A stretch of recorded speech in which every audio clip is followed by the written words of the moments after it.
It is impossible for someone to reject you. Why? Because they don't know you. All they know is their own perception of you, which is being created by their own mind and filtered through their own conditioning and their past and their trauma and all of that stuff. So it's not you, it's their own perception of you. And by the way, everyone has a slightly different perception of you. So they're not rejecting you, they're rejecting their own perception of you. And the same goes for being chosen. They can't actually choose you. Why? Because they don't know you. When they choose you, seemingly, they're choosing their perception of you. And we love it when people choose their perception of us because it feels good. It's positive energy, it's uplifting, it's encouraging, it's kind, it's compassionate, and we feel seen and heard and understood. It's great, wonderful, but it's not actually them choosing you. It can be a very accurate perception of you, but it's still not you. So, the only one that can actually choose or reject you is the one that knows you, which would be yourself. So you are way more powerful and free than you've been led to believe. You've been led to believe that your peace and your worth and your value and your happiness were contingent on someone else choosing you. But what I'm going to tell you is that them choosing you is impossible. They can't choose you. The keys to the kingdom are within you, and you have the power to absolutely change your life in incredible ways through this realization, just by knowing this. Now, how does it feel? Let me ask you this. How does it feel to consider what I'm saying? What if no one has ever actually rejected you? How does that feel? Who would you be? How would you live? How would you express yourself if you really believed that and felt that deep in your bones? Just sit with that for a moment.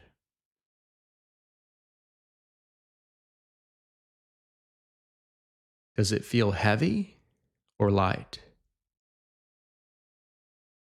Does it feel contracted or expansive? Does it feel chaotic or peaceful? It's a completely different energy. It's a completely different frequency just by seeing the difference there. So, when people talk about living authentically or just being yourself, it's really important to clarify what that means. Because if you just tell someone that and they're operating from these deep subconscious programs of being not enough, being unlovable, being unworthy, then for them, like those identities, for that person, that identity is all they know. So to be their true self would be to be that, right? And so it's like, well, how do I actually, if that's not who I really am, if these identities are false, if they're different egoic programs, then how do I live according to my true self? Well, the first thing is this. It's to understand what I'm saying right here, right now, which is that no one can reject you. How freeing does that feel? How expansive does that feel? Notice it's not just like an intellectual idea or something or another theory. It's a feeling. Really sense that feeling. And from that feeling of freedom, there's clarity, there's truth. You start to see things that before you couldn't see. And so, for example, this is another major epiphany in the realm of rejection. You might be saying, well, Logan, like, how can you say that no one has rejected me? Because I've definitely felt it. Like I've felt rejected and I felt really hurt and affected by what this person said or did. Okay, well, let's investigate that. Why is investigation so important? Because investigation is curiosity, and curiosity is the expansion of consciousness. So when you're feeling rejected and there's different emotions that are coming up, you pause and you start to ask really important questions. And the first question is, why am I feeling this way? What did they say? What did they do? And the mind will tell you, oh, you're affected by, what they said or did. But the truth is, the suffering that you're experiencing in that moment is not coming from them. Why? Because they can't reject you. They don't know you. So what's happening is they're saying something that is confirming a belief that was already within you, a belief about yourself. Or what they're saying is reinforcing one of these main identities that we all have. And typically it's going to be along the lines of I'm not enough, I'm not worthy, there's something wrong with me, I'm not wanted, I'm unlovable. And I say we all have these. What I mean by that is in this human experience, we come into this world with these limitations. And to me, the purpose of life is to transcend these limitations, to transcend these identities. Some transcend them. Some of us have transcended them. Others have not transcended them yet, but they will because I believe that everyone will eventually awaken. I believe that with all of my heart. So, yeah, there are some people that have absolutely transcended their limitations and they're living from freedom. They're living from wholeness. I see it happen all the time. It's what I do, it's what I help people with one on one. It's what I've been able to experience in my own life. So, the rejection, what you're feeling from that rejection is actually self rejection. But what happens is when you're seemingly rejected from someone else, they're just reinforcing or confirming something that you have already believed about yourself, either consciously or subconsciously. And then when that gets highlighted or triggered, there's immediate self rejection, self judgment, and that's when you start to suffer. But this is actually an opportunity to look at something deeper.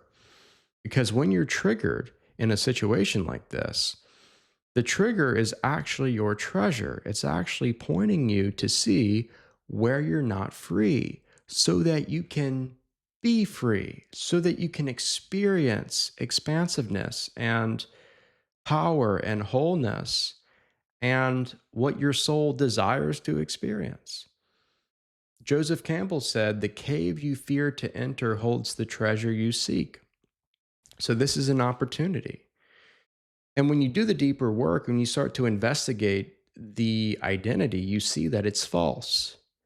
You see that it was a program that you learned and was activated at a young age, but it's not the objective truth of who you are. And when you see that and know that directly and experientially, there's a shift that happens. You start thinking differently, you start feeling differently, you start acting differently, and therefore you're now operating from a new vibrational frequency. Okay. And it's not something that you don't already have, it's something that has always been true. It's not something that you're attaining, it's something that you're remembering. You're returning home to yourself. It's what I call original wholeness. So that's the opportunity that comes up when we're dealing with rejection or apparent rejection. When we're hurt by that, it's self rejection. Now, the question is, why would you reject yourself? And the answer is typically always going to be, well, I reject myself because I'm not good enough, or because I believe there's something wrong with me, because I've been rejected in the past. This is the interesting thing about this. It's like a cycle, it's a loop. So, the activation of those limiting core beliefs, those identity programs, comes from when we're younger, like I said, typically when we're rejected by or when someone rejects us. But if what I'm saying is true, which is that no one can actually reject you, no one has rejected you, then what does that mean? Well, that would mean that if the only reason you're rejecting yourself now is because you've been rejected in the past, that would mean that now you have no reason to continue to reject yourself. That would mean that you are way more free than you've been led to believe. And that is the truth. And notice how that feels in your body, just to sit with that. The freedom that you actually have. You don't have to keep rejecting yourself. And guess what happens in the absence of self rejection, in the absence of self judgment? Self love. Self love is what naturally arises. Why? Because this is your divine design. It's like breathing, it's like digestion. It's just part of your true nature. Self love, self acceptance. And self love becomes the precursor to living authentically, expressing yourself unapologetically. And when this happens, you're now operating from the highest vibrational frequency that you can operate from. And you have these new creative insights and these inspirations and these impressions that are seemingly coming out of nowhere. You're going with the flow. You're stepping into, or not even stepping into, you're remembering your wholeness and you're living from that reality. And therefore, you're experiencing a completely different world because you don't see the world as it is. You see the world as you are. Or we could say, you see the world as you are being. And that is powerful. But all of this happens when you see that you can't be rejected. Seeing that and knowing that truth is what leads to you saying, hey, wow, I am way more free than I thought I was. I can actually be myself. I can actually like do my thing and express and create and come up with ideas and take the chance and take the risk and follow my heart. And it changes everything. I know for myself, I made that decision after seeing this revelation years ago. And I would have never dreamed that my life would be unfolding the way it is now years ago, based upon how I was living at the time. Um, I had a lot of people pleasing, a lot of self abandonment, a lot of self judgment, all because I was connected to this illusion of being not enough as I was. And I thought that I had to do all of these things and become someone important or significant in order to be worthy, in order to be enough, in order to be lovable. And I was constantly thinking about people will reject me if I were to be my true self, if I were to be honest and authentic. And so it kept me very limited, which, by the way, like when I say things like living limited, that's what I mean. Limited from what? Limited from who you are. Who you are, not what you do, but who you are is the greatest blessing to the world that you can actually give to the world. You are a gift.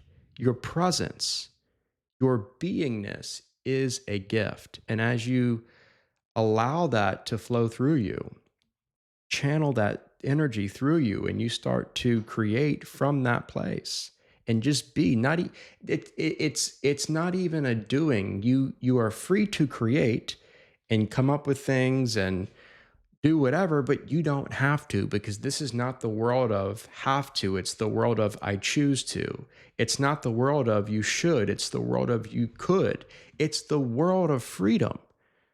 Creation, though, typically is a natural byproduct of that as well, because we are divine beings. But essentially, the key to actually living authentically and experiencing what I'm talking about today lies in what I shared at the very beginning of this video. If you sit with that and meditate on that and allow that truth to arise from within your heart, you will experience everything your soul has been longing for from within you. This is transformation from the inside out. Okay. So I hope this was helpful. If you found this video helpful, informative, or insightful, please leave a thumbs up at the bottom of the screen and be sure to subscribe to my channel if you haven't already. So thanks for watching, and I'll see you next time.